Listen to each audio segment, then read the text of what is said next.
Wall Street's run high through November marked one of its best months in 15 years and shocked many investors. So today we're going to talk about the outlook for the market going into the end of 2023 and discuss what the outlook is like for Wall Street equities going into 2024.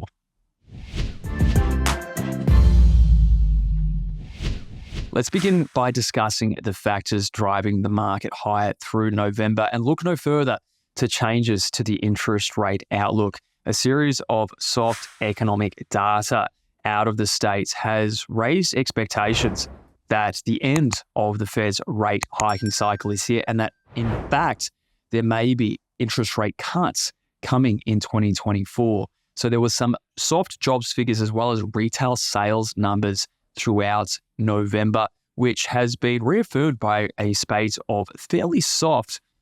jobs numbers out of the United States in December too, leading into the official non-farm payrolls print. Effectively now the markets are pricing in that the economy is slowing down in such a way that inflation should come back reasonably close to target in 2024, and that policy is currently in sufficiently restrictive settings to see inflation return to target next year. So we've had the long end of the yield curve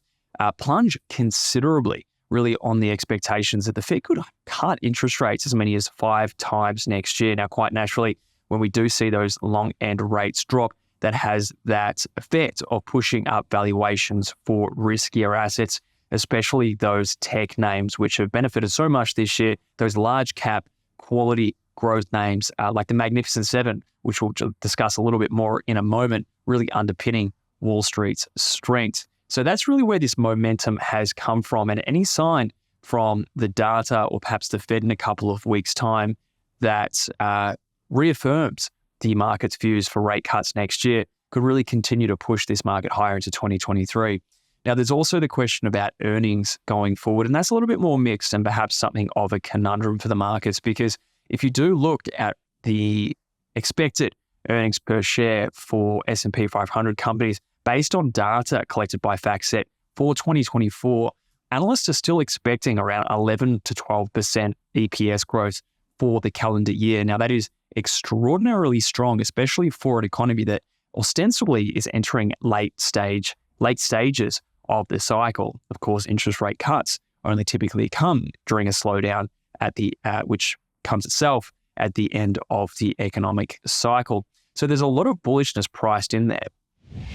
which takes us to the S&P 500 and a slightly bigger picture view on it as well. We're looking at the weekly charts now, and we can see rather similar to the Nasdaq, we had that surge throughout the month of November. Price broke out from that descending trend channel, and now we're testing a very significant level of technical resistance, which at the moment the market is failing to break through. Call it around 4,600. It's slightly lower than that particular level. If we break through that, it really does open up a test to all-time highs, remarkably for the S&P 500. Again, permitting all those catalysts that I noted before continue to be tailwinds for the market. If that fails to break, or 4,400 has proven a fairly significant level of support, and we can see at the moment we've got the 20-day moving average somewhere around there right now. Anything that may catalyze a bit of a lift in yields, maybe raise concerns that earnings growth won't be as robust next year. We could see that kind of a pullback emerging in the S&P 500. Nevertheless, again, going into the end of 2023 and setting us up for 2024, a push above that 4,600 level and a consolidation above that 4,600 level would be a very bullish signal for the market that it can move higher to end the year and then maybe start 2024 on the right footing to sustain something of an upward trend.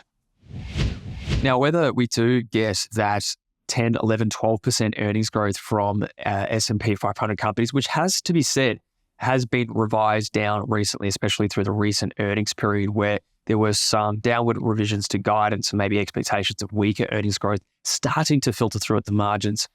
for S&P 500 companies. It does all hark back to that question of, well, can we see or are we going to see a soft landing for the US economy? Now, on the surface of things, as I just alluded to before, an aggressive rate cutting cycle and then an expansion in earnings seems like a bit of a contradiction on the basis that rate cuts seem to imply or normally imply much weaker economic growth, while expanding earnings points to much stronger economic growth. But the secret could possibly be in a speech delivered by Christopher Waller, a member of the Fed, Christopher Waller, a few weeks ago, regarding real yields and how potentially the Fed could lower interest rates as inflation comes back down to target to keep real yields, which, as we've discussed in the past, is the nominal yield minus the inflation rate, consistent at around what is at the moment 2% and sufficiently restrictive. So maybe that's the argument for a soft landing that could reconcile that we could see rate cuts next year, as well as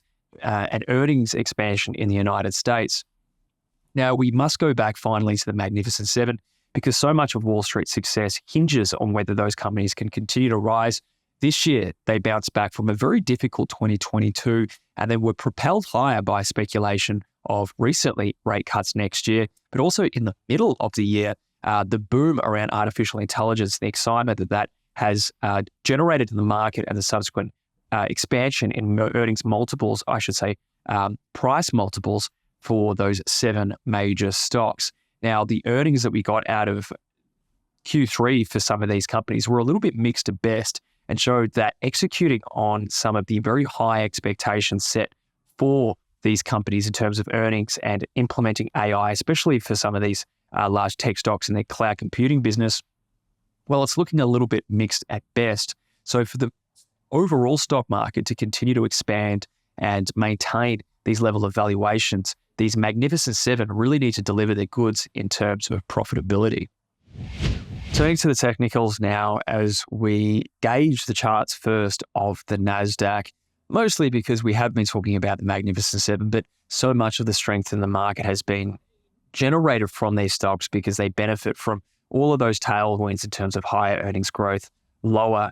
interest rate expectations, and of course the artificial intelligence boom. And what we've seen in terms of the Nasdaq recently, after that remarkable rally off the lows at the end of October going through the month of November, is a period of, well, a little bit of weakness coming through the market. Now, momentum has clearly started to skew to the downside. You can see that in the RSI, the fact that the market's price has dipped below the 20-day moving average. And perhaps in something of a bearish signal, we're getting that kind of rounding top formation at the top of this recent rally, especially as the market struggles to close above technical resistance at 16,000. Now, we will need to see a fundamental impetus to see this market push higher. It will probably have to come from more excitement around AI and perhaps earnings growth for some of these Magnificent Seven stocks, or more particularly a continued drop in 10-year yields or long-term yields, I should really say. So the 10, 20, 30 yields, the year yields, the end of the yield curve where a lot of these companies are valued off of, and continue to drop perhaps below 4%, because it has to be said the 10-year yields now at around 4.1% will be the catalyst to push the market higher. If we don't really get that, well, the next level of support to the downside is around that sort of 15,600 level. The bulls will be really wanting to see some consolidation above 16,000 to see that, well, this trend that seemed to take place after, well, this unwind of very bearish positioning going into November has staying power, and that maybe we can push higher into 2024 and throughout 2024 as well.